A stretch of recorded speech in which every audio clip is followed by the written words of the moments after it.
The golf world just witnessed the greatest comeback in a generation.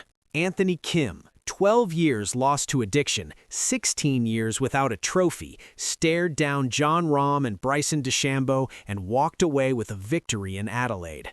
The celebration should have been enough, the redemption complete. But Kim isn't finished. His first words after raising the trophy weren't about his past. They weren't about his family. They were about Tiger Woods, and what he said has the golf world holding its breath. Subscribe for the full story of the challenge that could change everything. The Grange Golf Club in Adelaide had never seen anything like it. Over 115,000 fans packed the fairways across 4 days, the largest crowd in Australian golf history. They came for the party, for the atmosphere, for the chance to see Jon Rahm and Bryson DeChambeau duel down the stretch. What they got was something far more improbable. Anthony Kim began the final round 5 shots behind the 2 biggest stars in LIV golf. According to Data Golf, his chances of winning stood at 0.3%. The same Anthony Kim who had disappeared from golf in 2012, who had battled drug and alcohol addiction so severe he considered it a miracle he was still alive, who had been relegated from LIV just months earlier. The same Anthony Kim who had to earn his way back through a promotions event, who was a late arrival to Australia because he forgot to apply for a visa. None of that mattered on Sunday. He started with birdies on the 4th, 5th, 7th, and 9th holes. The crowd began to notice. On the back 9, he caught fire, 4 consecutive birdies from holes 12 through 15. Each putt carried the weight of every struggle, every dark moment. Every day he wondered if he'd ever feel this feeling again. It was therapeutic out there to fight through it and come out on top, Kim would later say. Every putt that went in, I felt the struggle, and I was overcoming it. When his final putt dropped, a bogey-free 63, 9 birdies, 23 under for the tournament, the celebration began.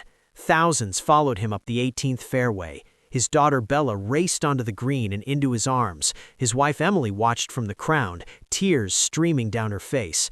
"I really don't know what to say right now," Kim admitted. "It's been overwhelming, but I'm never not going to fight for my family." The victory was complete, the comeback was real, but the most powerful moment was still to come, and it would come from the man Kim once chased as a kid dreaming of greatness.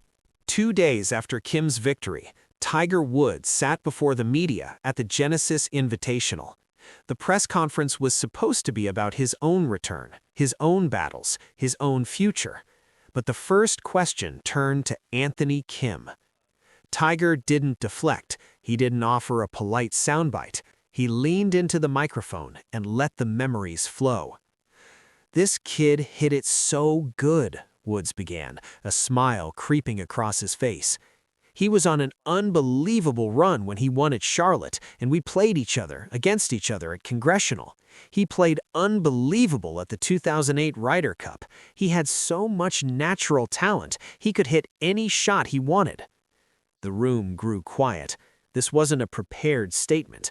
This was genuine reminiscence from a man who doesn't often look backward. Then Tiger's tone shifted. Then to see him struggle in life and didn't really want to play golf, didn't really want to be part of golf, and for him to come all the way back and for him to win and to be as devoted as he is to his family, it's a story in which you just have to wrap your heart around it because of the struggles. We can all relate to struggles. We all struggle in life. The longer it goes, the more tough times you've had. But for him to fight through it, and for Anthony to get to where he's gotten to, from the low that he was in, is something that, as I said, you have to just wrap your heart around it. The phrase hung in the air. Wrap your heart around it. In 7 words, the greatest golfer of all time had given Kim's comeback its true meaning.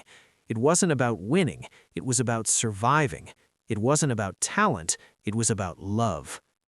Kim, watching from his hotel room in Australia, saw the clip within hours. He watched it 3 times, then he called his wife. "He still remembers me," Kim said quietly. Emily laughed. "Everyone remembers you. You just won." "No, he remembers the kid, the one who thought he could beat him." That night, Kim couldn't sleep. Tiger's words played on repeat in his mind. The respect, the nostalgia, the 7 words that sounded like an invitation. By morning, he'd made a decision. His first public statement after the victory wouldn't be about gratitude. It wouldn't be about his comeback. It would be about Tiger Woods. And it would change everything. 3 days after his victory, Anthony Kim sat down for his first post-win interview. The golf world expected gratitude, reflection, a victory lap for one of the greatest comebacks in history. They got something else entirely. The reporter asked the obvious question, "What's next for Anthony Kim?" Kim leaned forward, his eyes sharp, his voice steady.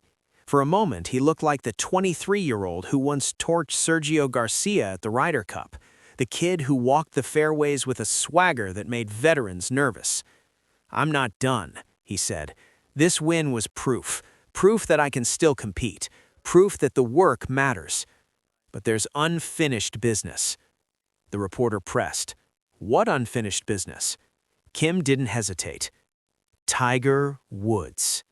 The word landed like a bomb. The room went silent. Cameras zoomed in. Phones started recording. "I grew up wanting to beat him. That's what every kid in my generation wanted, to stand on the 18th green and know you'd taken down the greatest." Kim paused. "I got close once. Congressional, 2009. We were tied on Sunday. I shot 71, he shot 67. He won. I walked off thinking there'd be another chance. There wasn't." The weight of those 2 words hung in the air.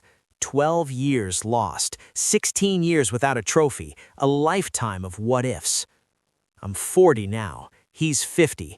We're not the same players we were, but I still want to know. I still need to know. Can I beat him? Not the memory, not the legend. Him, right now, on a course. No exemptions, no excuses." Kim leaned back, his challenge delivered. "If Tiger wants to settle this, I'm ready. Any course, any format. Winner takes pride, loser takes the memories. Let's give the golf world something worth watching." The interview ended. The internet exploded. Within hours, the challenge was everywhere. Twitter, Instagram, every golf forum on the planet. The question on everyone's lips was simple. Would Tiger respond? And more importantly, could he? To understand the weight of Kim's challenge, you have to go back nearly 2 decades.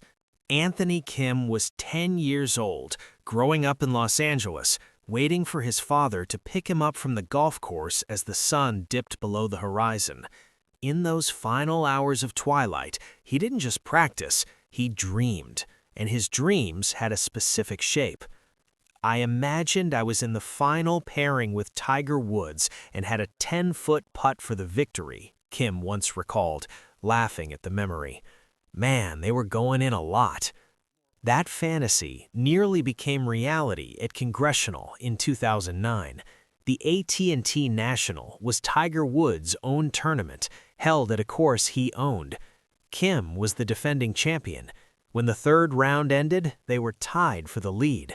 The golf world buzzed with anticipation. The young gun versus the greatest ever. Sunday was supposed to be their duel. It wasn't. Hunter Mahan crashed the party with a course record 62, but the real story was Kim's unraveling. He started the day tied with Tiger. He finished 4 strokes back, alone in 3rd place. 2 birdies, 3 bogeys, a string of missed opportunities that Kim would replay in his mind for years. "I learned that if you have a birdie putt, you'd better make it, especially on the last day," Kim said afterward. "Tiger obviously wins for a reason. He makes the putts when he needs to. Unfortunately, they didn't drop for me today." At the time, Kim was confident there'd be another chance. "I'll be knocking at the door again. It's just a matter of time," he promised. There wasn't. Within 3 years, Kim was gone. Achilles surgery, an insurance payout rumored to be worth up to $20 million. 12 years of silence. The rivalry that never got to happen became one of golf's greatest what-ifs. Now, at 40, Kim wants to know what might have been, and Tiger, at 50, is the only one who can give him the answer. The golf world is holding its breath. Anthony Kim's challenge landed like a grenade in the middle of a sport already fractured by civil war. Within hours, the debate was everywhere. Could Kim actually beat Tiger? Would Tiger even respond? And if they played, where would it happen? Kim's camp clarified that he's open to anything. A one-off exhibition, a made-for-TV event, even a practice round if that's what Tiger wants. The format doesn't matter, a source close to Kim told reporters. Anthony just wants to look Tiger in the eye and compete. That's all he's ever wanted. Tiger has not responded publicly. Those close to him say he's aware of the challenge and, characteristically, is taking his time. He's been here before. The world calling for a showdown, the pressure to deliver. At 50, with a body that has undergone more surgeries than most players have had top 10 finishes, Tiger is weighing something more than pride.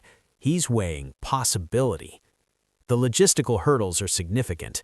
Tiger is not a member of LIV Golf. Kim is not a member of the PGA Tour. They play in different leagues on different continents under different rules. A head-to-head match would require coordination between warring factions that have spent 4 years refusing to cooperate. But the appetite is undeniable. Social media has exploded with demands for a Tiger vs. AK pay-per-view. Former players have weighed in, urging both sides to make it happen.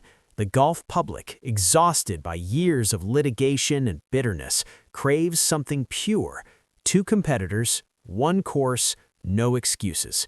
For Kim, this isn't about money. It's not about legacy. It's about a 10-year-old kid in Los Angeles, waiting for his father, dreaming of a 10-foot putt to beat the greatest. That kid never got his chance.